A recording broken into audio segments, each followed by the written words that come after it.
Oh, hello there. Yes, hurtling our way into the weekend, I'm pleased to say. It's Friday. Yep. Anyway, it'll help if I turn my microphone on, as I've realised twice this morning. Moving on, I thought today we'd do a sort of grifty. It's been a grifty week, so I thought we'd do a Grifter's Roundup for Friday. Might make that a regular thing, really.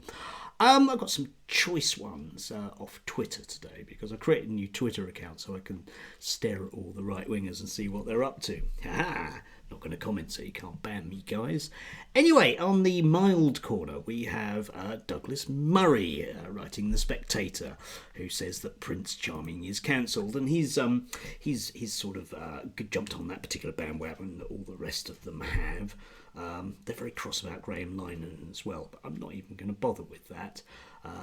He's managed to platform himself mere minutes after being cancelled, in inverted commas. Anyway, Douglas manages to be incredibly rude about working class people. Of course he does, because the guy is an incredible snob. That's his primary and defining personality trait. Yes, anyway, he doesn't mind, he says, teachers going on strike, but train drivers make him angry because that interferes with his life. And he finds the notion of actors acting and having a job as being hilariously funny, a bit like the rest of us do with the notion of him being intellectual. And moving slightly into the realms of really, mate, territory, we have Darren Grimes dressed in his Sunday best, suggesting that we need to back the Restore Trust. And the reason for this is we need more heritage and less politics. You may remember them because they were trying to stop the National Trust mentioning slavery effectively. Anyway, we definitely need less politics, and thankfully the Restore Trust have enormous ties to 55 Tufton Street and the Policy Exchange Unit. So thanks, Darren. Once again, he'll do anything for money, won't he? Bless him in his Sunday best. Bless him. And moving on to the Abomination Corner. Slightly, we'll come to that particular one. We have Lawrence Fox, who's actually on holiday at the moment and is sneering at the fact that nothing near him is on fire, not really noticing that perhaps a heat wave is a wave and not a permanent state. Anyway, he's not a racist. Last week he sued somebody who suggested he was a racist, and he's definitely not a racist. He is, however, a crypto-fascist. So let's have a look at this one. Yes, Lawrence Fox says you can now expect Sadiq Khan to make no further comment on the horrible attack on the two men in Clapham.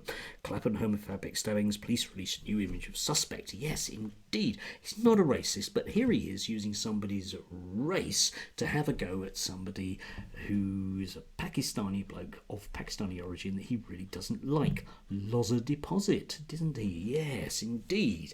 But he's not a racist. Let's just look at this picture for a short period of time.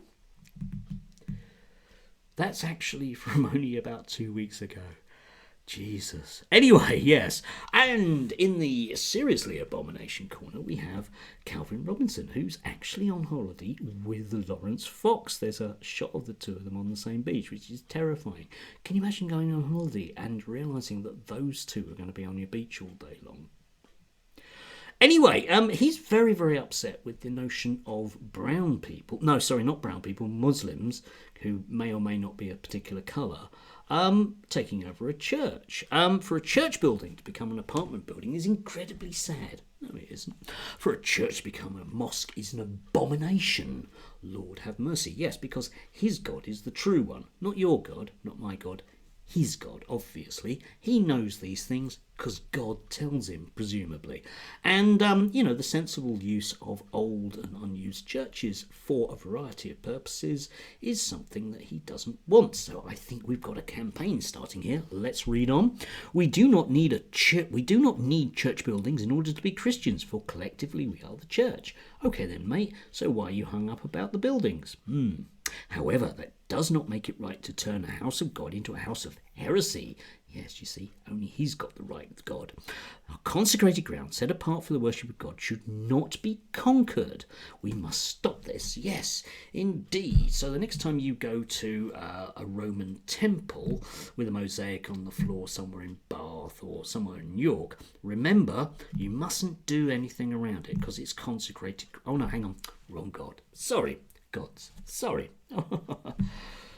Jesus, these people. They earnestly believe that they have the truth and that they need to impose it on us. Anyway, moving on. Next time one of our ancient, beautiful church buildings are for sale in our nation's capital, let's do something about it. Churches are soaked in centuries of prayer.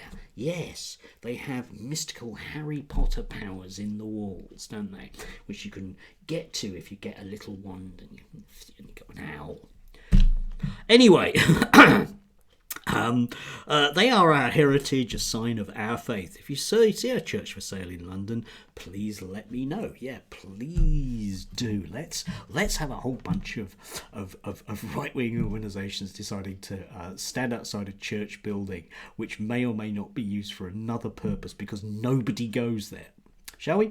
It's a really sensible use of land, isn't it? All those homeless people in London and empty churches, you figure it out exactly where Calvin's God is at that point. An abomination upon the earth that he is. Anyway, do have a lovely Friday. I'm about to, go shopping very briefly. And then, get on with stuff. I've got my PC to try and rebuild today. It never stops. Anyway, do enjoy.